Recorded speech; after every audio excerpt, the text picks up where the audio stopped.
Kembali dalam Meletup Amore. Masya Allah. Kita bersama penyanyi yang comeback selepas berehat dari industri. Terima kasih. Alhamdulillah. Saya dah kembali berehat daripada Bukan kamu. Sebelah kamu ini. Syasha Riza. Masya Allah. Apa khabar Syasha? Khabar baik, alhamdulillah. Puasa macam mana Syasha? Puasa sebagai ni ibu ni baru ibu. kali pertama merasa berpuasa sebagai seorang ibu. Macam mana? Betul, rasa sangat-sangat different lah, berbeza. Berbeza. Kau datang berbeza. Masya-Allah.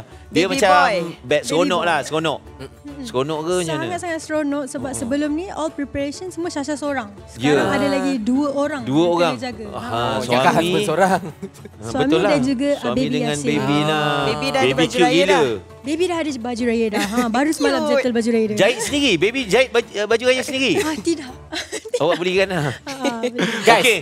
Pumpang Raya dah Ya. 1 juta views. Oh, lebih 1 juta lebih. dah. Dan katanya projek ni last minute kan?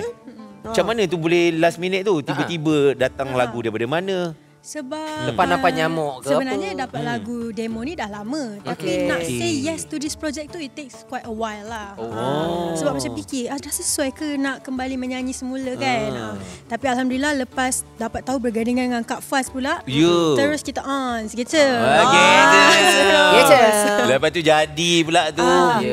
Tapi yang orang tertanya-tanyakan, orang nampak baby dalam music video tu. Orang tanya, adakah yang tu Muhammad Yasir Hayyan? Iya, itulah dia Oh, si itu. baby Ada Emma. baby Syasha dalam music video tu. Dah ada Orang dalam tanya lah. video.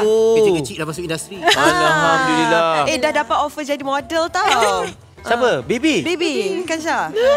Ada sign invoice baby. Allahuakbar. Masa aku tak kerja itu hari macam-macam jadi Maknanya cepat betul masa berlalu. Betul. Ya Macam Allah, celik ya je Allah. tau. Okey.